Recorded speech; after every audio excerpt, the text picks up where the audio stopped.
কি ভাবছেন দোকান থেকে কিনে আনা ফুটিকা? একদমই না। বাসায় আপনারা তৈরি করতে পারবেন দোকানের মতো পারফেক্ট ফুটিকা। আর দোকানে যেসব ফুটিকা বিক্রি করা হয় তা আমরা কম বেশি সবাই জানি কিভাবে তৈরি করা হয়।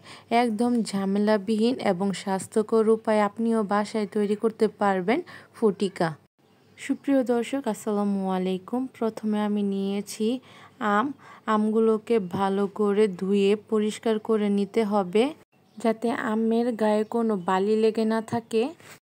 সুপ্রিয় দর্শক, আমটাকে ভালো করে ধুয়ে পরিষ্কার করে নিয়ে এখন আমগুলোকে স্লাইস করে কেটে নিব।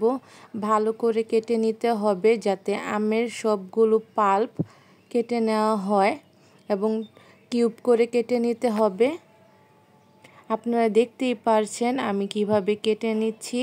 আপনারাও সেম প্রসেসে কেটে নিতে পারেন। সুপ্রিয় দর্শক, আপনাদের জন্য খুবই সহজভাবে আমি 3ভাবে আমের পাল্প কেটে নিয়েছি। আপনাদের যেভাবে সহজ লাগে আপনারা ঠিক সেভাবেই আমের পাল্পগুলো কেটে নিতে পারেন। আমি ছুরির সাহায্যে কেটে নিয়েছি। আপনাদের বাসায় যদি ছুরি না থাকে আপনারা বটি দিয়েও কেটে নিতে পারবেন। একভাবে কেটে নিলেই হয়েছে, কিন্তু আমের পিওর পাল্পগুলো আপনারা সংগ্রহ করবেন। সুপ্রিয় দর্শক, আপনারা যদি আমার ভিডিওটি ইউটিউব থেকে দেখে থাকেন অবশ্যই আমার চ্যানেলটি সাবস্ক্রাইব করে একটা লাইক একটা কমেন্ট করে দিবেন, এবং ফেসবুক থেকে দেখে থাকলে অবশ্যই আমার চ্যানেলটি ফ্রেন্ড অ্যান্ড ফ্যামিলির সাথে শেয়ার করে দিতে পারেন বা শেয়ার করে টাইমলাইনে রেখে দিবেন, পরবর্তীতে কাজে আসতে পারে। আর আমার ভিডিওগুলি কেমন হয়েছে অবশ্যই আমাকে কমেন্ট করে জানাবেন এবং লাইক কমেন্ট করে শেয়ার করে দিবেন। সুপ্রিয় দর্শক, নেক্সট টাইমে আপনারা কীরকম ভিডিও চান বা কোন রেসিপি আপনারা চান অবশ্যই আমাকে কমেন্ট করে জানাবেন।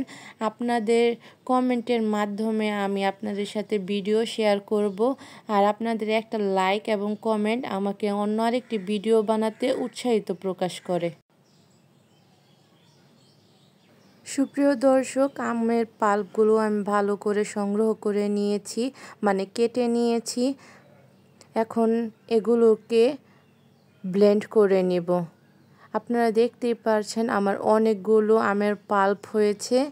এখন সবগুলো আমের পাল্পগুলোকে আমি ব্লেন্ড করে নেব।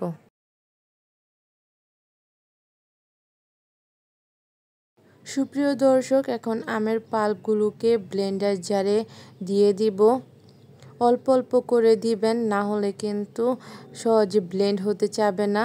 আর এই পর্যায়ে কিন্তু কোনো পানি ব্যবহার করবেন না। আম থেকেই একটা পানি বের হয়ে আসবে এবং ওই পানি দিয়েই কিন্তু আমের জুসটা তৈরি হবে।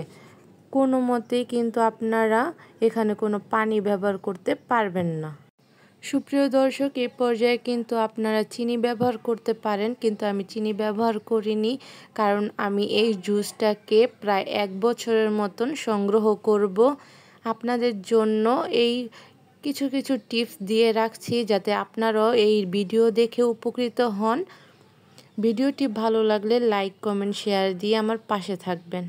সুপ্রিয় দর্শক, দেখতেই পারছেন আমগুলোকে কিভাবে ব্লেন্ড করে নিয়েছি।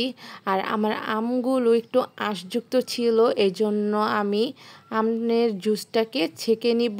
আপনাদের আম যদি আঁশযুক্ত না থাকে তাহলে না ছাঁকলেও হবে। এখন ভালোভাবে ছেঁকে পিওর আমের জুসটা নিব। সুপ্রিয় দর্শক, আমার আমের সব জুস ছেঁকে নেওয়া হয়ে গেছে এবং বেশ পরিমাণ আমের আঁশ বের হয়ে এসেছে।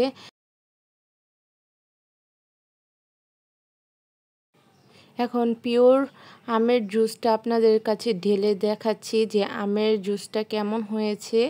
আর আমার আমগুলো কিন্তু বেশ মিষ্টি ছিল, সেজন্য আমি এক্সট্রা কোনো চিনি ব্যবহার করিনি। আপনাদের আম যদি একটু টক থাকে তাহলে অবশ্যই আপনারা একটু চিনি ব্যবহার করে নেবেন আপনাদের পছন্দ মতো। আর আমার ভিডিওটি কেমন লেগেছে অবশ্যই কমেন্ট করে জানাবেন। আর এই পদ্ধতিতে আপনারা নর্মাল ফ্রিজে 1 মাস পর্যন্ত সংরক্ষণ করতে পারবেন এবং ডিপ ফ্রিজে 1 বছর পর্যন্ত সংরক্ষণ করতে পারবেন। ভিডিওটি ভালো লাগলে লাইক, কমেন্ট, শেয়ার দিয়ে পাশে থাকবেন। আসসালামু আলাইকুম।